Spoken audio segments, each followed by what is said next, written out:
BNSS का section 323 actually में क्या बात करता है, ये बात करता है अगर कोई कमीशन जारी किया जाता है, किसी का बयान वगैरह लेना है, तो इस केसेस में जब कमीशन जारी हो जाएगा तो कमीशन का जो काम है वो पूरा होने के बाद वो कमीशन को वापस भी लौटाना पड़ता है। तो उसी के बारे में ये बात करता है। जब कमीशन वापस लौटाया जाएगा तो जैसे कि 319 में कमीशन जारी किया गया, अब 319 के तहत जो कमीशन जारी किया गया था उसका काम पूरा होने के बाद, गवाह के जो बयान दर्ज होने के बाद उस न्यायालय को या फिर उस मजिस्ट्रेट को जहां जिस मजिस्ट्रेट या जिस न्यायालय ने उसको जारी किया था उसी के पास वापस भेज दिया जाएगा। और यह कमीशन और उसमें दर्ज किए गए बयान को मामले के जो पार्टी हैं, दोनों पार्टी, उनको देखने के लिए ओपन रखा जाएगा। अगर वो देखना चाहे इन बयान को तो देख सकते हैं, ठीक है। और कोई भी पार्टी, चाहे वो प्रोसिक्यूशन की पार्टी हो चाहे वो डिफेंस की पार्टी हो, चाहे तो इस बयान को उचित अपवादों को छोड़ के अपने एविडेंस के रूप में एक्सेप्ट या प्रस्तुत करना चाहे तो वो कर सकते हैं, ठीक है। और जो बयान दर्ज किया गया है कमीशन पे वो क्या है, रिकॉर्ड का हिस्सा माना जाता है, ठीक है। इसको डिटेल में देखिए, बहुत ज्यादा इससे सिंपल तरीके से मैंने समझाया हुआ है।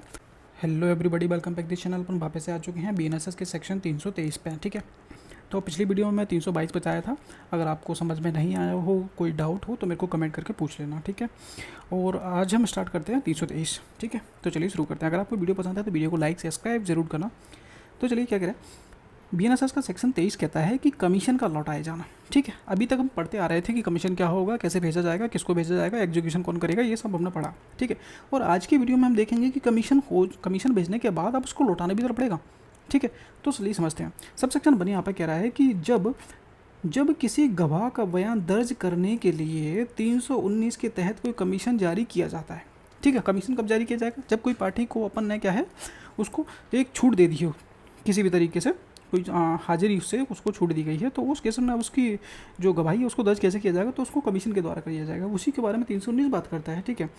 तो कमीशन जारी किया जाता है और उसका काम पूरा हो जाता है। यानी कि कमीशन किस लिए दिया जाता है, कि कोई काम पूरा करने के लिए। अगर वो काम पूरा हो जाएगा तो कमीशन वापस भेज दिया जाएगा। तो यानी कि सीधा सीधा बोला जा रहा है कि आप उस व्यक्ति का गवाह बयान दर्ज करिए, बयान दर्ज करने के बाद वो कमीशन पूरा हो जाएगा काम, तो उसको वापस भेज देना। तो यही काम होता है, ठीक है। तो जैसे ही कमीशन पर जो बयान है वो दर्ज पूरा हो जाता है तो उसको वापस भेजना होगा, ठीक है। तो उसका काम पूरा हो जाता है तो उस कमीशन को उसमें दर्ज किए गए बयान के सहित, जो बयान आपने लिया है उसको साथ में उसी न्यायालय को या फिर जिस मजिस्ट्रेट ने या जिस न्यायालय ने भेजा था उसके वापस भेज दिया जाएगा। जहाँ से कमीशन आया था वहीं से वापस भेज दिया जाएगा, वो गवाही को रिकॉर्ड करने के बाद, ठीक है। कोई डाउट नहीं होगा।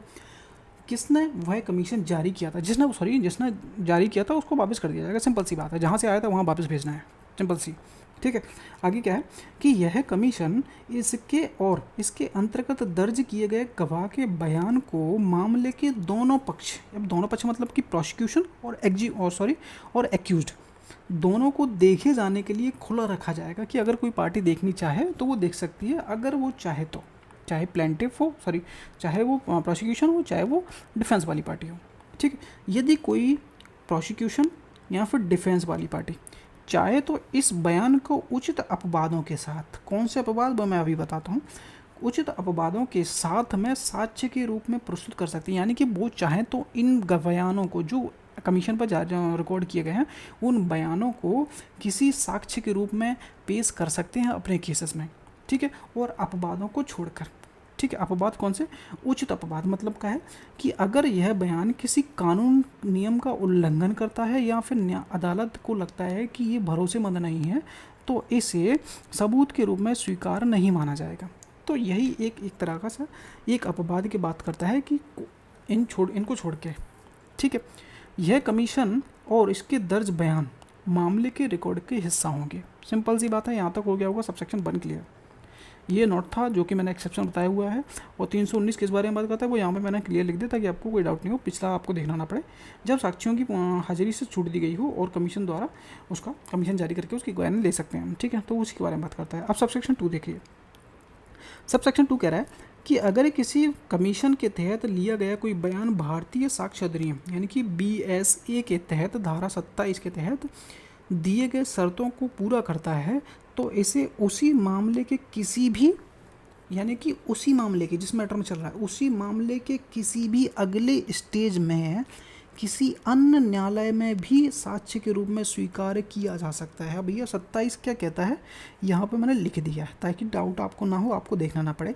यानी कि 27 कहता है कि अगर किसी साक्ष्य में कथित तथ्यों की सत्यता को पश्चावर्ती कार्रवाई में साबित करने के लिए उस साक्ष्य की सुसंगति के बारे में ये बात करता है। जब जब एविडेंस पढ़ोगे तो वहाँ क्लियर हो जाएगा। बाकी तो यहाँ तक आपका ये क्लियर हो गया होगा। जहाँ तक है एक बार मैं फिर से क्लियर कर देता हूँ कि अगर किसी कमीशन के तहत लिया गया कोई बयान एविडेंस एक्ट मान लेते हैं, ठीक है, बी से थोड़ा अजीब लगता है पढ़ने में, ऐसे हिंदी में नाम रख दिया है, भारतीय साक्ष्य अधिनियम की धारा 27 में दिए गए शर्तों को पूरा करता है तो इसे उसी मामले के अगले स्टेज में किसी अन्य न्यायालय में भी साक्ष्य के रूप में इस्तेमाल किया जा सकता है। नोट डाल दिया है सिंपल सा, ताकि आपको पता रहे कि एक्चुअली में क्या मैटर है। ठीक है, कि कमीशन यहाँ थोड़ा गलत लिख गया, आयोग लिख दिया है, क्योंकि कमीशन वगैरह के जब मैं रिसर्च करके लिखता हूँ तो उस टाइम कमीशन का वो भी होता है आयोग, तो उस चक्कर में गलत लग गया कि आयोग का कमीशन का काम पूरा होने के बाद उसे वापस उसी न्यायालय को भेज दिया जाएगा जिसने उसको जारी किया था। सिंपल सी बात है।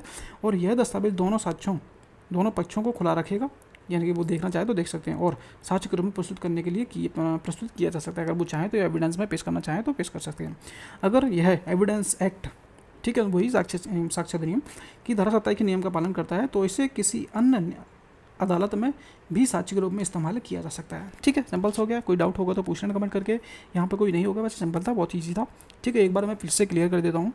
बीएनएसएस का सेक्शन 323 एक्चुअली में क्या बात करता है, ये बात करता है अगर कोई कमीशन जारी किया जाता है तो कमीशन जब भी जारी किया जाएगा, किसी का बयान वगैरह लेना है, तो इस केसेस में जब कमीशन जारी हो जाएगा तो कमीशन का जो काम है वो पूरा होने के बाद वो कमीशन को वापस भी लौटाना पड़ता है।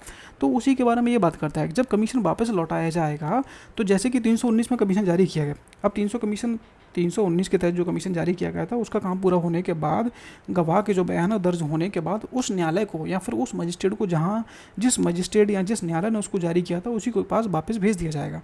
और यह कमीशन और उसमें दर्ज किए गए बयान को मामले के जो पार्टी हैं, दोनों पार्टी, उनको देखने के लिए ओपन रखा जाएगा। अगर वो देखना चाहें इन बयान को तो देख सकते हैं। ठीक है, और कोई भी पार्टी, चाहे वो प्रोसिक्यूशन की पार्टी हो चाहे वो डिफेंस की पार्टी हो, चाहे तो इस बयान को उचित अपवादों को छोड़ के अपने एविडेंस के रूप में एक्सेप्ट या प्रस्तुत करना चाहें तो वो कर सकते हैं। ठीक है, और जो बयान दर्ज किया गया है कमीशन पे वो क्या है, रिकॉर्ड का हिस्सा माना जाता है।